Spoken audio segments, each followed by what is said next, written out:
This episode of Geek's Guide to the Galaxy is brought to you by Audible.com, a leading provider of audiobooks with over 180,000 downloadable titles to choose from. Get a free audiobook download by signing up over at audible.com/galaxy.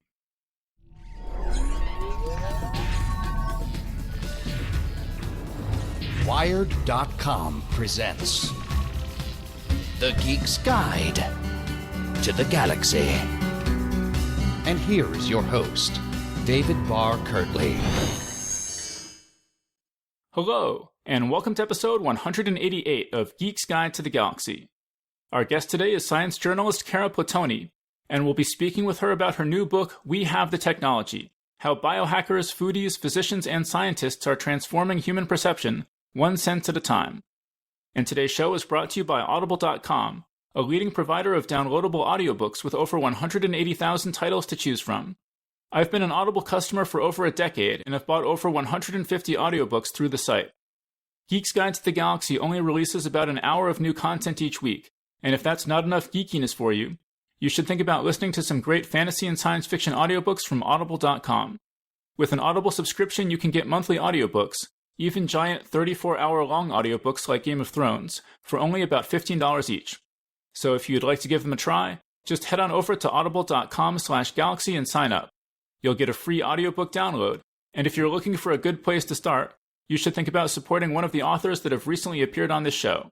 Some of those books include The Martian by Andy Weir, Slade House by David Mitchell, The Brothers Vonnegut by Ginger Strand, All the Birds in the Sky by Charlie Jane Anders, Futuristic Violence and Fancy Suits by David Wong, and The Fifth Season by N.K. Jemisin. We've also recently featured 2 books about the history of Dungeons & Dragons, Empire of Imagination by Michael Whitwer, and Of Dice and Men by David Ewalt, and 2 new Star Wars books, Aftermath by Chuck Wendig, and Star Wars A New Hope, The Princess, the Scoundrel, and the Farm Boy by Alexandra Bracken. All of those books and many more are available now over at audible.com. And remember that these sponsorships are essential for keeping Geek's Guide to the Galaxy going, so not only will you get lots of great audiobooks, you'll also be showing our sponsors that this show is worth supporting, which will help us to continue bringing you new episodes. So again, the site is audible.com, and you can sign up for a free trial and get a free audiobook download over at audible.com/galaxy. And now, here's our interview with Kara Platoni. All right, so we're here with Kara Platoni. Welcome to the show. Thanks for having me. Okay, so your new book is called We Have the Technology. So what's that about? So, oh my gosh, such a big question. So my book is about sensory perception, and it's about the idea of trying to hack it or expand it, enhance it, do something to kind of explore what we can experience in our own minds. And so how did you first get the idea for the book? Well, I'm a science reporter. I've been here in the Bay Area for about 20 years. And over time, I realized just a lot of the cool stuff that was going on, things that really mattered to me, were very intriguing to me, had to do with the brain. Neuroscience is just a very big field of research here. And so as I was doing my freelance work, I kind of started to notice, a lot of things have to do with the idea of how we experience the world. So that's kind of what got me started with this idea. But I should say, I don't have a background in cognitive science. I'm not a psychologist. I hadn't actually done that many stories on this field before. I just kind of was reading about it. Out of the more than 100 people I talked to for this book, I really had only met 6 before in my previous travels. So this was new to me. Huh. And so did you pitch this to a publisher and get a contract for the book, or did you start researching and the book kind of gradually came together?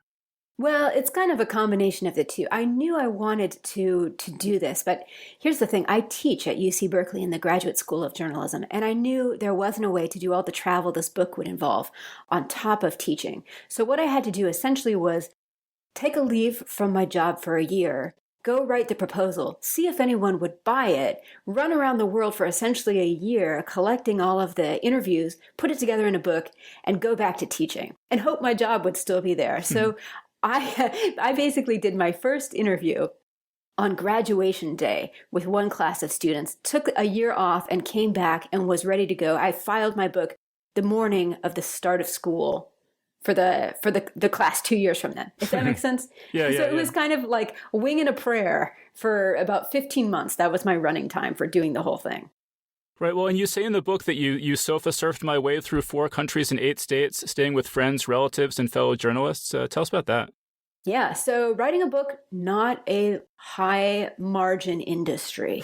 You have to figure out how to do it yourself on a budget. And one of the things that I love about reporters is they're very, very generous about helping people out when you're trying to make stuff. You know, people are very supportive of other people. So what I would do is I would figure out a place where something really cool was happening in the real world that had to do with sensory perception, because I didn't want this to only be told from the perspective of academics and people who work in university labs. Those are important to this book, but I wanted to show people who are doing things in the real world that actually takes this theory or this high-level neuroscience and turns it into a product or a project or something that they're wearing on their body. So I would find where people were doing these things, and then I would post a notice on Facebook and say, hey, can anyone put me up? And you know what? People did. I stayed not just with friends and with friends of friends and with parents of friends. Some people even let me stay in their houses while they weren't there. One family let me stay in their house before they moved into it. It was just like an air mattress and a cardboard box, and they gave me the keys. But that's what made this project financially feasible, and honestly, that's really what made it fun. Right. Did that all go smoothly, or did you ever get locked out or get lost or anything like that? Well, I got lost a ton of the time. I think my method of reporting is you just have to build in a certain margin of error for time you're going to be lost. I didn't get locked out. I did have to drive through tornado weather in a rented car that was mostly plastic. I think that was the scariest travel thing that happened to me. But there was no actual tornado. Not where I was. No actual funnels came down from the sky, but they were gathering. It was really high wind. I was getting knocked all over the road. And I had this great idea that I could drive from Pittsburgh to Cleveland and back again, essentially in one day. That was not a great idea. It's doable, but it's not a fantastic idea. Okay, so the first thing that I really want to talk to you about from the book is virtual reality. And I think most of our listeners are probably familiar with Oculus Rift and stuff like that. Are the VR systems in these labs pretty similar to that? Well, so the VR chapter was one of the few where I had some previous reporting experience with the people that I covered. So one of the labs that I went to visit is at Stanford University. It's the Virtual Human Interaction Lab. And when I started reporting on them back in 2008, they had these very expensive headsets that are really more like a helmet. They have a LED light on the top that's used to track you, and they cost in the realm of $20,000 to $30,000. And when I went back, they were still using those helmets, but they were also experimenting with the Kinect, which is, the Microsoft game controller that it bathes your body in infrared light to figure out your motion and where you're standing and uses that to draw your avatar. So they were experimenting with using home gaming systems for laboratory research. But I still think for them, state-of-the-art means this big expensive helmet. The other lab I went to spend time with, I actually met them out on a military base. I met them at Buckley Air Force Base in Colorado. And this group, they're from the Institute of Creative Technologies at USC. They work with soldiers, and they have a much more advanced lab back in California that they use for people who can come in, where not only do they simulate battle. They can simulate it not only by having you wear a helmet and using surround sound and doing things like giving soldiers a prop rifle to hold to kind of mimic the feel of what it's like to walk around in these virtual environments. They can pump in smells like diesel and sweat, all of these things that are evocative of being in combat. They can use heat lamps to kind of mimic the effect of being out in the desert. But in their mobile version, they were using a much, much smaller pair of goggles. They were a pair of Sony goggles, really lightweight. And they had built a platform that had a chair on it and a bass subwoofer under it. And the simulation they were putting people in involved driving a Humvee. So when you turn the motor on, this whole platform would rattle thanks to the subwoofer. And if you encountered an explosion, it would rock harder. So they were kind of doing maybe kind of a sketch version of what they would normally do back in the lab. Right. Well, the stuff with the soldiers I thought was so interesting is because they're actually using this VR technology to treat PTSD. Yeah, so this is a really interesting concept. And I didn't realize this when I started writing the book, but the idea actually goes back to the mid 90s. There was a collaboration between some researchers in Georgia who built a virtual environment called Virtual Vietnam. And the idea was to see if they could help Vietnam War veterans who were basically, they had very bad symptoms of PTSD, and they were what's called treatment resistant, meaning they hadn't gotten better after many other attempts at other kinds of therapies. So they took an older concept called exposure therapy, and this is something that psychologists do in their office all of the time. There's a low-tech version where you just talk about the thing that you are afraid of, the thing that makes you anxious. And the idea is by facing your fear and learning that it doesn't have the power to harm you anymore, it becomes less scary. So for example, they would do this with something like spiders. You would go to the office, you would talk about spiders, maybe then you would work your way up to looking at spiders. Ultimately, you might actually touch a spider or see a spider. They would do this with things like fear of heights, fear of airplanes. The therapist would eventually take people onto a real airplane or onto a real bridge or into a real elevator. So Dr. Barbara Rothbaum, who was one of the people who came up with this, said, okay, what if we could create a virtual Vietnam? And the therapist would be in the simulation with the soldier who's undergoing this form of therapy. The therapist is not only asking them to recall their memory in the present tense, asking them to walk through it, but that therapist is controlling the virtual environment. So if somebody is saying, I remember the sound of gunfire, she can produce the sound of gunfire. If she's saying there was wind, she can produce the wind. And it worked. They found that people, after being through this virtual therapy, scored lower on all these indices of PTSD. So the scientist that I met, that I went to Colorado with, is Dr. Skip Rizzo. And he had taken this idea and said, let's take it to a digital native generation of soldiers. Let's create virtual Iraq and virtual Afghanistan. So they had made these simulations that I was just describing, these very wraparound experiences where they would use sight and smell and audio, all of these things to recreate this virtual combat environment. And once again, the soldier would be in the company of his therapist, and he'd be talking about what happened, and she would be manipulating the environment along with his memories. And over time, they found, yes, people got better. Right. And I thought one thing that was so interesting was that if you make the character in the VR sim different from yourself, people will start adopting characteristics of that character once they come out of the sim. Yeah, okay, so this is interesting. So what you do in the virtual world affects the way you think, the way you behave in the real world. So they would do these things where they would put you in an avatar and they would tweak it in some subtle way that was really hard for you to notice. So for example, they would put you in an avatar and make you just a little bit taller than you actually are. Then when you were out of the virtual simulation in the real world, they would ask you to take part in this bargaining task. And they found out that people who were made taller in the virtual world were more aggressive in the real world bargaining task. There was something that they had subconsciously noticed about themselves, and it had this carryover effect into the way they treated real people. So they noticed all of these kind of interesting effects. And then Jeremy Bailenson told me, he said, why don't we see if we can manipulate this to be helpful, right? To do something that's pro-social, it's positive towards your environment, positive towards other people. So I'll give you an example. And I should say, they never told me what the experiment was about. They never told me what body I was going to be in or what it was going to look like. They just basically strapped me into the helmet and let me go. So one day they say, okay, we're going to strap these things to your knees. We're going to strap these things to your back. Okay, get down on all fours on the floor. I was like, what is going on? They switched the simulation on, and I was a cow. And there was this voice overhead. And what the voice was doing was telling me how much weight I had to gain. So it was telling me, go over to that trough and eat all of that hay. You have to gain a certain number of pounds a day. Then it said, okay, go over to the water trough and drink. You have to keep bulking up. So, okay, I do all these things. So we're doing this for a while, and all of a sudden the voice says, okay, it is time for you to go to the slaughterhouse. And I legitimately was not expecting that.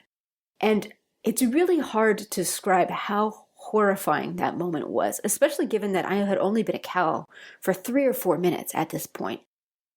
And the idea of having to go to a virtual slaughterhouse was really scary, especially because I heard the noise of a truck pulling up. And not just that, but they can vibrate the floor of the studio. So the ground started to shake. And then there was that beep, beep, beep noise of a truck backing up. And I really thought, oh my God, what are they going to do to me? What am I going to have to experience in this body? And so it turns out that's where the simulation ends. They don't actually make you go to the slaughterhouse. What they do is they take off the helmet and then they put you through a battery of tests that are meant to gauge how empathetic you feel towards animals. That's the whole gist of this thing. Can being a cow make you empathize with cows?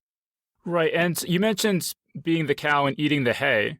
And obviously one thing that kind of takes you out of the simulation is that you're not smelling or tasting anything when you're eating the hay, right? What is the kind of cutting edge of science for getting you to smell and taste things in virtual reality? Well, so for smell, some labs can pump an odor in, they just blow it in.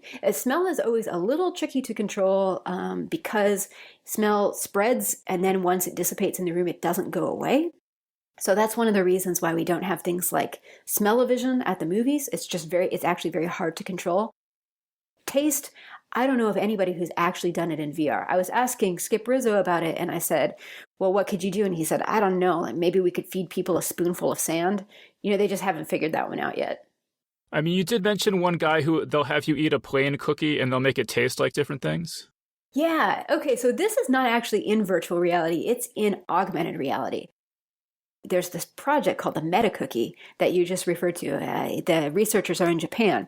And the idea was, okay, what if you built this contraption that goes over a person's face and you give them a really plain cookie, but then you blow scented air up their nose? That would change the flavor of the cookie. So they could make the cookie taste like, I think they had chocolate and almond and green tea flavor. And all of this plays on the idea that your perception of flavor is actually the work of your nose and your mouth working together. So it's actually your taste buds and it's your sense of smell working together. Now this thing, I have to say, it's very ungainly. You have to wear this big contraption around your head. There are other people who are trying to work with smell, taste, and touch at a distance. And this is actually really hard. Most of the augmented reality gear we've seen so far is visual. The reason it's easier to work in vision and in sound is because it's easy to send those things over the internet from one computer to another, right? Smell is harder. Smell and taste are chemical senses. It is hard to transmit a chemical through a computer.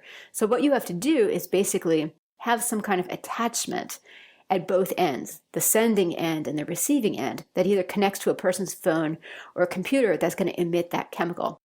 So I went to London to talk with Dr. Adrian David Chiok, who is an augmented reality researcher who does work in these things. So he's invented, for example, he has a device that he's working on that would allow you to send a kiss through your cell phone. It's basically like a pair of lips, a haptic interface that attaches to your cell phone, and then you video conference with the other person that you want to kiss. And so there's this video image of them in your phone, and you lean into it and you press your lips into the device, and these haptic sensors pick up the pressure of your lips and transmit it to their phone, which they're also kissing. Another thing that he's done is he's built a device that lets you transmit smell through the phone. It's a little attachment you plug into your phone. And the idea is you would text a friend and you would send them an odor. So maybe you would invite them for coffee and it would smell like coffee. But again, both sides of the equation have to have this device on their phone. He worked with a meat company to make this thing called the bacon alarm clock. So the idea is it goes off at a certain time and it emits the smell of bacon into your room to wake you up. Yeah. Well, and Dr. Chalk, I thought it was actually interesting because he says ultimately what he'd like to do is use, I think, electrical signals just to stimulate your taste buds and your olfactory bulb, and I think ultimately just your brain to produce smells and tastes just digitally. Yeah, basically, he's saying everything right now is analog. We still have to work with real world chemicals, or when we're doing touch, we have to work with actual mechanical pressure. But what if we could stimulate receptors directly? And this is very, very experimental. He's built a little device that electronically stimulates the tongue and kind of creates the perception of sour. He's thought about the idea of a device you would wear on the top of the inside of your mouth, the roof of your palate, that might trigger your scent receptors, but this is all very new. There isn't actually a product for sale yet. Right. And then, but as stuff starts moving into the body, then we start getting into the retinal implants and the robot arms you can control with your mind. Right. So in my journeys, I met people who were basically in two very broad camps. There were kind of the explorers, people who were doing things for fun, for entertainment, out of the sake of curiosity. For the most part, those people are working in the world of wearables. These are things you take off when you're done with your experience. But there's also a group of people who are mostly medical researchers who are working on implants that actually go in the body. And these are designed for people with very serious medical needs. So one of my chapters, for example, is about a retinal implant.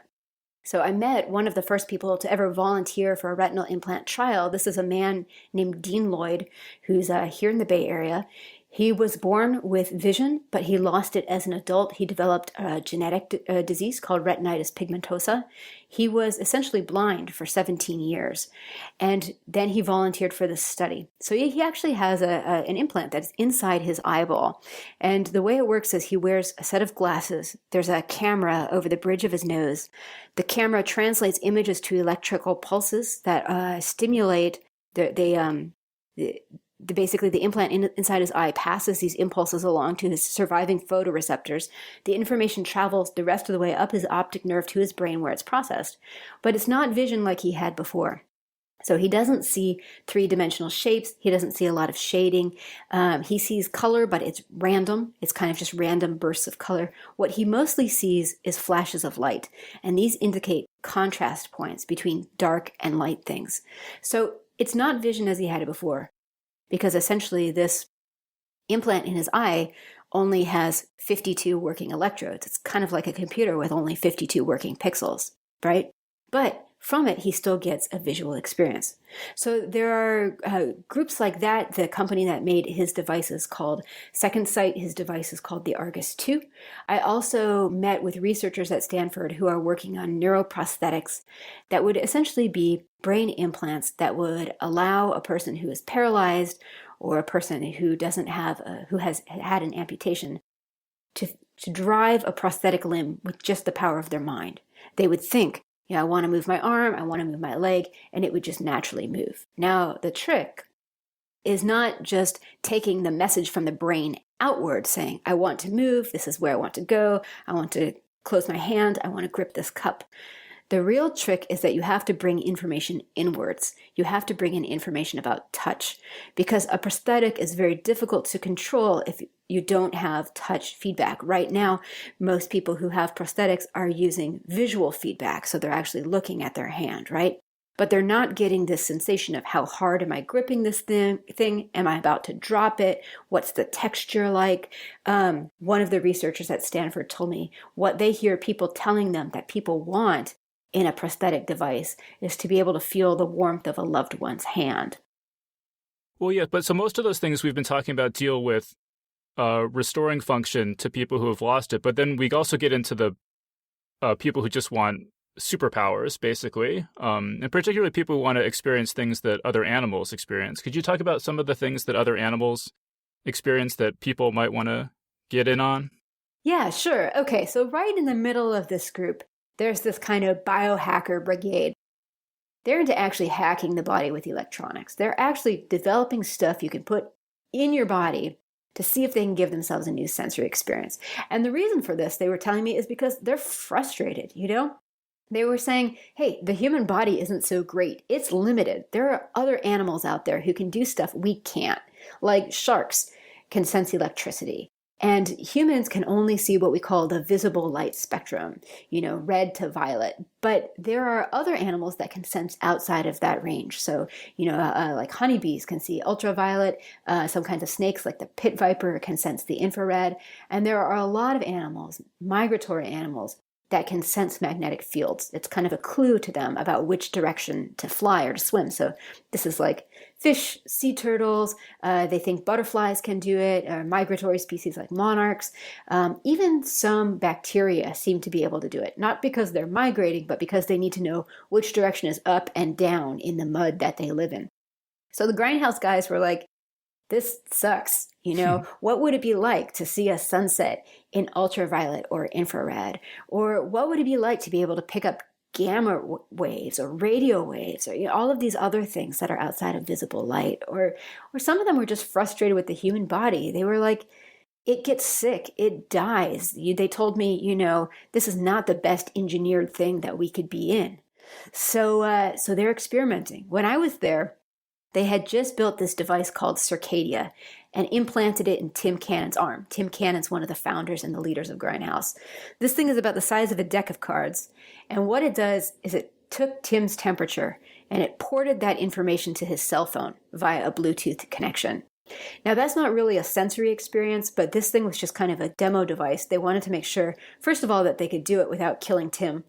They wanted to make sure he wouldn't have a massive infection, that it's inside a silicone casing. They wanted to make sure that it wouldn't break, that the battery wouldn't breach. They wanted to make sure it wasn't too painful to wear. It's not set that deeply into the body so you could see where the corners were poking him. And they also just wanted to see if it would work. There's a lot of challenges to putting anything in the body that's going to have to be recharged over and over, that will have to be worn for a long time. So they thought he was going to wear it for 6 months. Ultimately, they took it out after 3. They realized that they were using a charging coil to charge the battery. They realized the heat from that charging coil was making the battery expand, so they got worried about it and they took it out. But otherwise, it was fine. So their next project, which they had just started when I was there, and which they just finished phase 1 of just this Thanksgiving, is called North Star. And so North Star is the idea of implanting a compass in your hand and actually getting some kind of feedback that shows you which direction you're heading.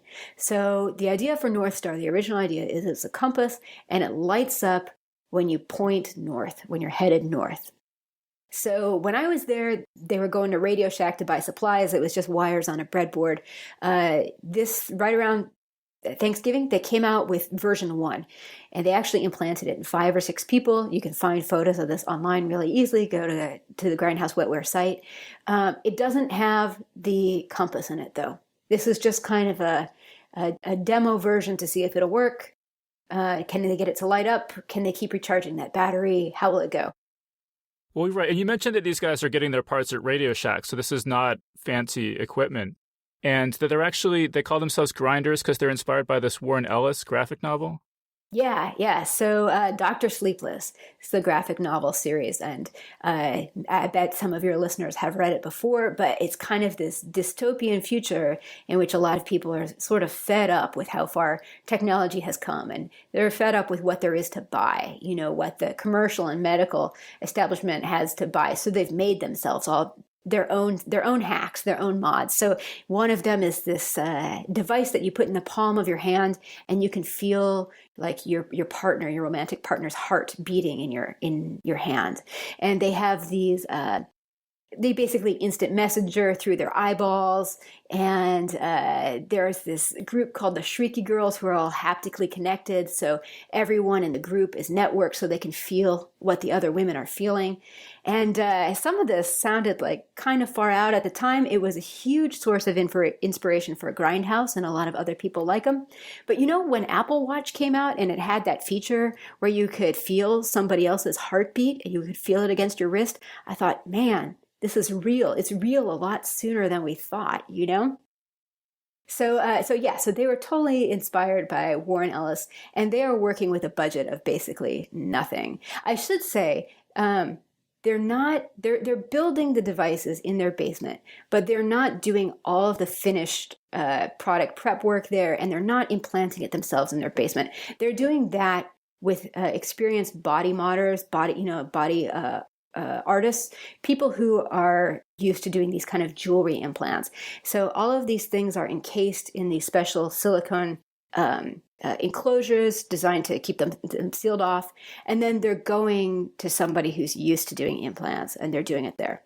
So kids, don't just jam stuff in your body in your basement. That's what I'm saying.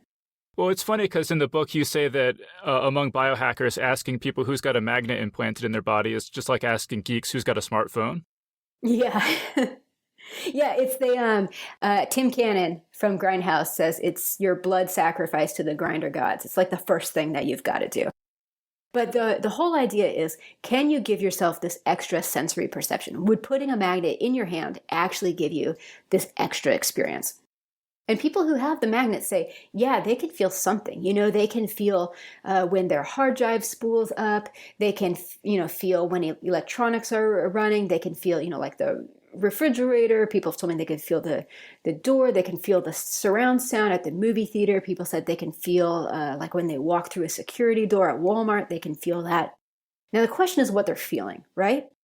And there isn't really a neuroscientist you can ask, because this is not really being studied in academia. All the neuroscientists I went to talk about this said, like, what's going on, right? So the question is it wishful thinking? Is it actually a new magnetic sense, or is it something else? And I don't want to spoiler it too much, but I'll give you some idea of what's going on, which is they're putting the magnet in their skin, which is already wired for touch, right? So I was asking them, are you getting a magnetic sense, or are you just feeling the vibration of that thing moving in reaction to some kind of, field or some kind of other metal object?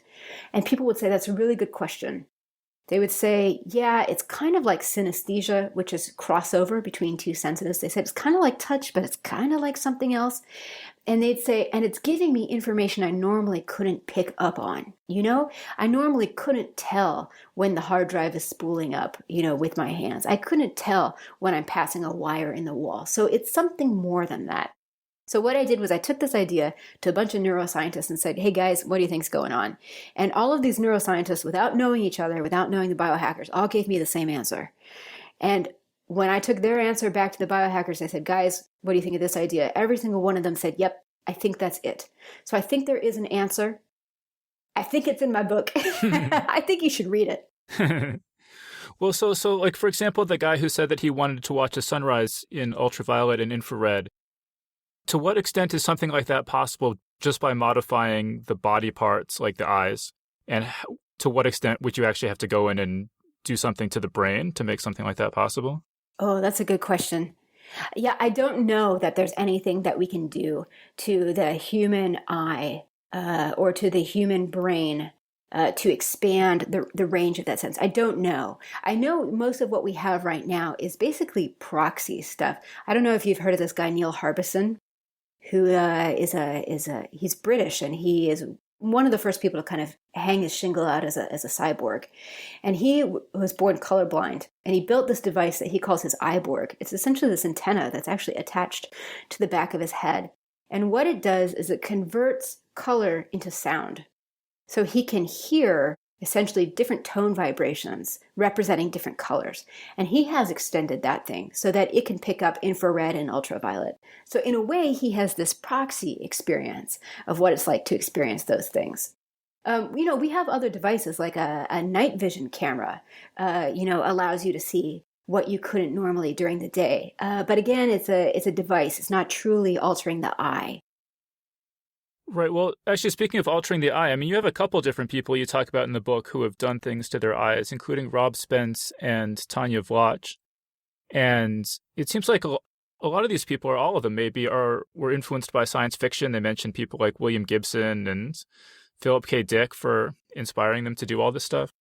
Yeah, absolutely. I mean, I think in this way, science fiction is kind of the leader. Like the example of the heartbeat in the palm of your hand, and then the Apple Watch coming out, less than a decade later with that interactive haptic feature really kind of blew my mind. But yeah, so a lot of people are inspired by science fiction. Rob Spence, better known as Iborg, and Tanya Vlach, who is trying to build a very similar project, are both people who lost one of their own eyes in an accident and have built or are trying to build a wearable camera that goes in the socket. So Rob Spence actually has one. He works as a documentarian. He's made films that feature video that he actually shot from his eye. It's really this incredible commentary on what it is to be a cyborg. It's very cool to watch his footage because it is this unique mix of human and machine. And he was very inspired by science fiction, this idea of being a cyborg. Tanya Marie Vlach, too, was similarly inspired. She was the one who was inspired by Philip K. Dick and all of these great writers. Just kind of this idea that anything is possible. And both of them sort of took the idea of this loss of an eye and thought, I want to transform myself into a superhero, almost like an alternative character who has special powers. So Rob Spence became Iborg. Tanya Vlach has been working on her project, trying to gain money for it for several years, but it's hard to do, actually. It turns out that raising money for a project that isn't going to lead to a mass marketable thing is hard to do. It's hard to find a company that says, yeah, there are a lot of people who are going to want a camera for their eye. Right, and with things like a camera in your eye, you might ask, how is it really functionally different than a body cam or something like that? But you have this funny anecdote in the book where I think it was Rob Spence is meeting with a reporter and he's checking out her legs. And... Yeah. So one of the things that so Rob Spence's gaze, when he has this eye camera in, it follows his natural gaze, and he was on TV with a British interviewer. I actually just saw the clip of this. I didn't see it happen, and she joked with him. She said, "I can see that you're looking at my legs," and he said, "No, I'm not." He says he has to be very careful to always look people in the eye, because he doesn't want his gaze to betray him. So now with a lot of with Rob, I said, look. Why does it matter that the camera is in your eye instead of just being held up to your eye? What's the difference? And do people freak out about it more? And he said, yeah, people really do freak out about it more. And it brings up a lot of questions that have to do with a lot of the augmented reality technologies that are coming out now, the smart glasses. The idea of having a camera in this thing that you're wearing on your face, right? So part of it is, how do people react to you? Do they freak out? Does it seem kind of inhuman and uncanny that you're wearing a machine on your face? Some people would tell me the face is really sacred real estate. We don't like to mess with that. He also raised the question of kind of the ethical decision-making you have to make when you have this small, unobtrusive camera. So Rob Spence had his camera eye out before GoPro, before Google Glass. I think he brought it out around the same time that iPhone made having this portable, pretty good resolution phone really popular. He said, look, it's the same decision anybody else has to make with a camera. You have to think about permission, when you're going to ask before or after you shoot, what are you going to do with that material? And he made a good point. I went to talk to people from Electronic Frontier Foundation. They're a civil liberties watch group that deals with electronic devices. And they said, yeah, cell phones are much more widespread and they track much more information about your location and your web habits, other things like that, than anything like this eye camera would, right? The problem is just, people are really kind of intimidated by this idea. That said, there are a few differences. So one of them, an attorney at EFF told me, is something that you're actually wearing in your eye or over your eye might always be on. And people might not know it. They might not know when you're filming. With other phones, you actually have to move your hand to your eye. You have to do something that indicates, hey, I'm taking your picture. Is this okay? It gives people an opportunity to, run away or pose or smile or whatever. And there isn't an industry standard right now for augmented reality devices about when do you signal that the camera is on? Do we need a light? Do we need hand gesture? What's it going to be, right? Well, it's interesting, yeah, because, you talk about some of the dystopian possibilities of these technologies, and one that had never really occurred to me before, but you talk about if augmented reality becomes a sort of standard issue, you can just imagine in a society like North Korea or something, how, just the degree of control over your perception that might be involved, where if you try to read some subversive material, you just see a blank page, or if someone tries to tell you a subversive idea, you can't hear it, all sorts of crazy stuff like that.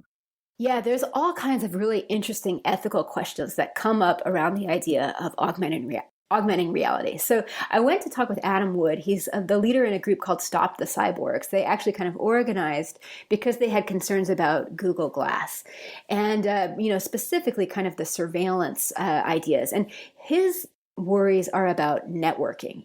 When you're sharing your experience with others, when others are feeding you information, it's perhaps altering your thinking, maybe ultimately altering your behavior. He says there are a lot of problematic possibilities for that there. And so one of the things is, if you're wearing somebody else's device, something that somebody else made and marketed to you, you don't know how that algorithm was programmed. You don't know the biases of the maker. You don't know what they've left out. You don't know what they've put in. You only know the information that it's serving to you. And when it's serving you information that's coming right between your eye and the world, that is very subtle. It's very constant. It could be very powerful. So one of the examples he gave me is, we met in a bar and he said, what if you were walking along and you asked your glasses to show you some local bars and it told you this bar was terrible? Or what if it just left it off the list? It would alter your behavior and you would never know. You would never know what's been left out. And I said, yeah, but we kind of already do that. We have Yelp, we have Facebook, we have all these other things where we're constantly upvoting and liking and telling other people, where to go and, reaffirming choices that they make that we like and punishing people with, downvotes or radio silence when they do things that we don't. We've always punished people for doing things that we don't like and encouraged them to do stuff that we don't. And I said, what's the difference? And he said, it's not new. It's just more so. It's constant, subtle, pervasive, always on. You don't know. Right. And on the subject, too, of this all-pervasive surveillance, you quote this guy, Jack Gallant. I never would have imagined this was possible, but he says that it's not impossible to imagine a future where the police would have these kind of radar guns and they could just point them at you from across the room and it would print out what you're thinking on the screen. Yeah, so this is super speculative. Nobody freak out. This is this is not related to augmented reality devices. This is something different. That is probably the most far out sci-fi idea that I encountered when I was researching this book, but it exists. It is a thing. It's called stimulus reconstruction. And the idea is basically being able to read somebody's brain activity to recreate what they saw or what they heard. So I went to a couple labs at UC Berkeley, which is where I teach when I wasn't taking a year off to write this book. And I spent time with these researchers who are trying to see if basically they can put people in an fMRI scanner, feed them images or feed them sounds. They were actually using podcasts when I was there. They were having people listen to them off. And then accurately recreate what people had listened to. And the reason that they're doing this is, again, for an assistive reason. For the people who are working with hearing, they're particularly interested in the idea of recreating internal speech, so that voice inside your head that narrates your thoughts. And they think this might be really useful for somebody who can't speak because they've had a stroke, they have locked-in syndrome, they have Lou Gehrig's disease, something that has paralyzed them, left them unable to communicate verbally, but they can still form verbal thoughts in their mind. So the idea is, if we could read out their brain activity, know what they were thinking, could we either use that to control a cursor, to type it out on the screen, or could we build some kind of device that would speak it aloud, right? So now Jack Gallant, his lab is working on hearing reconstruction. They're also working on vision reconstruction. They've been doing this for a long time, and they're getting pretty good results where they can show people images and later sort of recapture that image. And people are always asking him, how good is this? For example, could the police use it for interrogation? If you were a witness to a crime, could somebody force you to, get hooked up to a brain scanner on the witness stand and recall what you saw? And he said, no, look, there's a couple reasons why you can't do that. One is that people's memory is bad, right? So hooking into somebody's brain activity is going to call up information that's corrupt, just the way that asking them to verbally describe something would call up information that's corrupt. We know crime scene witnesses often have warped perceptions of what happened. They're biased. They didn't see the whole thing. There's like emotional warping because they're scared. Things fade over time. So he says, yeah, it's not useful for that. And the other thing is, he said, look, it's really invasive. Right now, if we want to read brain activity, we have to put somebody in the fMRI scanner and they have to be there for a long time. They have to donate their time to science for hours and hours for us to record their brain activity. And even then, it only kind of works. We don't have a model that's super accurate. And it's very hard to imagine anything but the most dystopian society in which someone could compel you to do it. That said, so Dr. Jack Gallant, who leads one of these labs, kind of tongue-in-cheek likes to make reference to what he alternately calls the I hat or the Google hat. The idea of something external that could easily read, the information from your brain just by wearing it, or maybe even the police having kind of like a scanner and reading it from across the street. So very far off, doesn't exist yet, don't freak out. But he and other people were very serious about saying, we should think about the potentials of this technology. What might we want to use it for? What restrictions should we maybe have? Well, right, and presumably if there were these things that could read your mind, you would have, like, jammers, too, that you would just have a jammer on your skull to keep people from doing that. I would hope so. Tinfoil? I don't know. Yeah, I don't know. I was thinking like, okay, like, do I really want some robot that can announce my thoughts? You know, like it would be, my thoughts would be about like, that person's pants are ugly or something like that. It was also interesting, I mean, because you talk about how bees apparently can sniff bombs. I was not aware of that, but I mean, if people could sniff bombs, that would really be handy. If you could smell if your neighbor was making a bomb and everyone could do that, you could really stop a lot of bombs that way. Yeah, well, so part of the sad deal of being human is like we don't get all of the goodies. You know, some animals have sensory ranges that we don't have. Some of them have sensory organs that we don't have. Some of them just have basically more receptors than we do. You know, dogs have way more odor receptors than we do, so they're better smellers than we are. And yeah, so that's part of the deal. Some animals can see or hear into ranges that we can't. Again, we know dogs can hear higher pitches than we can. And some animals use that information in ways that we don't, or most people don't. So, you know, a lot of animals have, they use their sense of hearing for sonar, for echolocation. There are examples of people training themselves to echolocate. There's actually a man named Daniel Kish who teaches it as a method. He's blind, but he's taught himself to navigate around the world using sound. He makes clicks of his tongue, and he can actually echolocate using that. But that is not kind of a native talent that most people have. Sharks can sense electricity. It's something that researchers think they're able to do. They have a biological need for it because they have to find their prey in very dark or murky water. Humans don't have that need. You know, I can get a cheeseburger without going into dark, murky water. And sharks actually have these specialized cells in their body that people just don't have. There have been people who've put some research into seeing if humans have the kind of cells that might enable them to sense magnetic fields. But this is this really huge mystery in the sensory world, which is that actually nobody knows how animals sense magnetic fields. There are a bunch of theories, and I lay them out in the book, but nobody is sure which one it is. In fact, it might be different ones for different animals. And the really confounding thing is, so the animals that can do this, they don't have a special organ for it. Scientists actually think these cells might be dispersed through the body. There might not be a concentration of them anywhere. So you might not be able to look for a certain part of their brain or a certain part of their face where everything is. Well, you actually say in the book that some birds maybe can see navigation lines over their vision, which almost sounds like augmented reality. Yeah. So everybody is trying to figure out, okay, we can behaviorally tell that animals can sense magnetic fields. They do all these experiments where they do things like they put butterflies in basically a big bin, and they change the direction of the magnetic field that's being beamed through the bin, and the butterflies will start flying the other way because their perception of north has changed, right?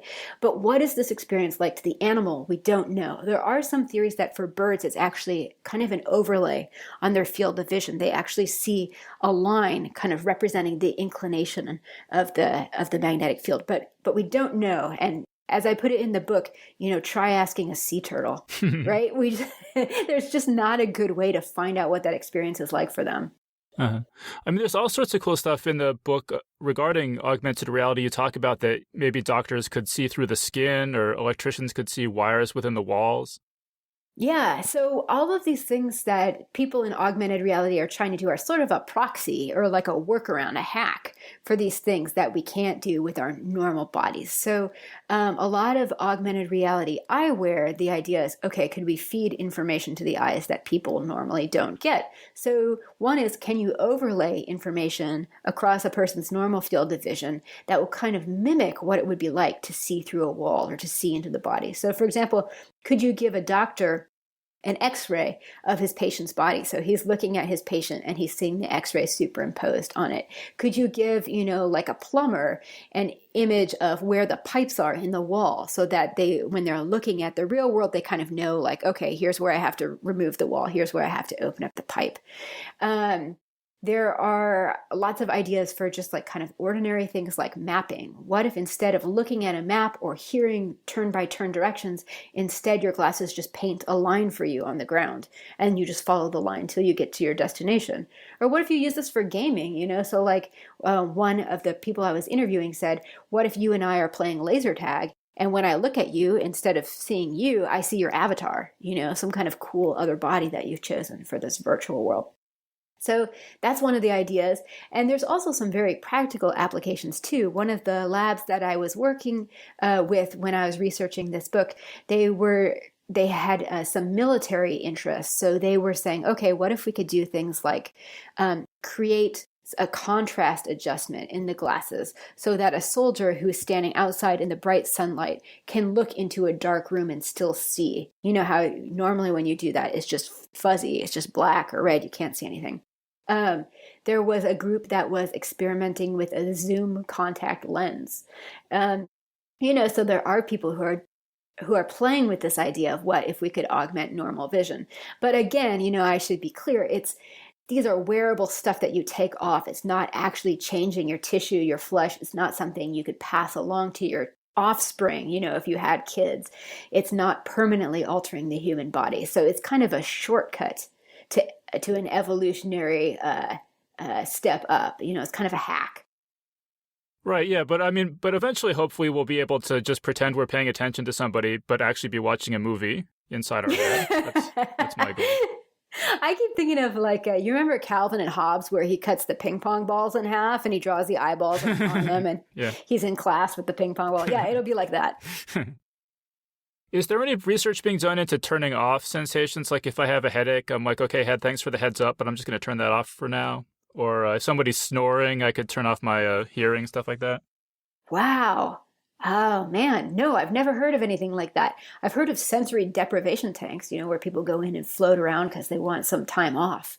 But I've never heard about anybody trying to directly do it to the senses. I mean, I guess you could put in earplugs, but that's not so good. It doesn't work. Yeah. Plus, it might be dangerous, of course, the night you turn your hearing off is the night that the fire alarm's going to go off, right? Yeah, maybe you could just turn the volume down a little bit. All right, so we're pretty much out of time. Do you want to just talk about reactions to the book? What have people been saying about it? I think the reaction to the book has been pretty cool. There have been a few people who are like, oh man, that gave me nightmares, especially the stuff about biohackers putting stuff in their bodies gives some people the creeps.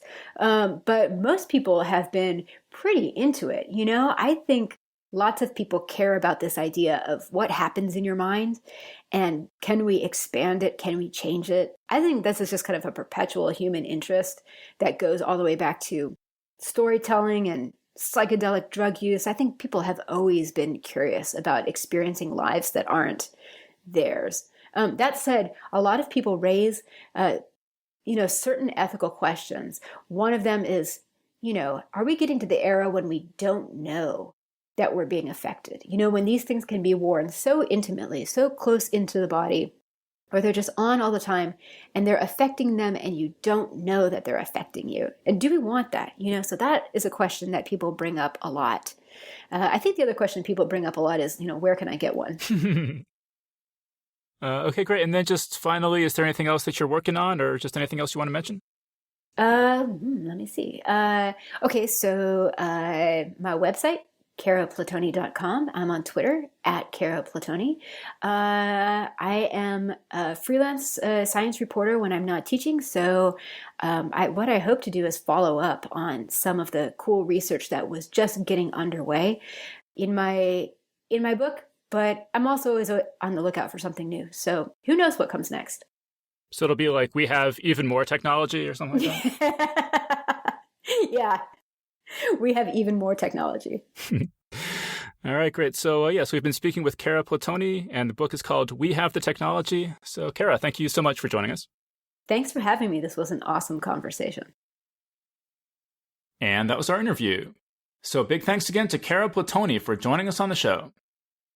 Big thanks as well to everyone who's given us 5 stars on iTunes, including Arsenal4040, who writes, "Proud to be a geek. Great guests, small group chat that touch upon the latest and greatest sci-fi fantasy movies and TV shows, and a host that doesn't ask the typical questions of his guests. What more could you want?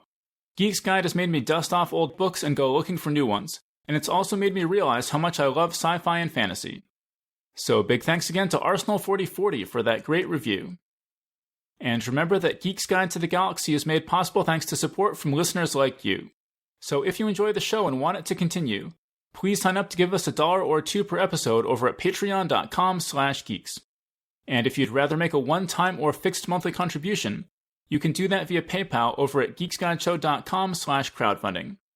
We currently have 181 listeners supporting us on Patreon and 131 who have supported us via PayPal, so big thanks to everyone who's contributed. We really appreciate it. I'd also like to thank Audible.com for sponsoring today's show. For a free audiobook download, visit audible.com/galaxy. Alright, so that was our show. So thanks everyone for listening, and we'll see you next time.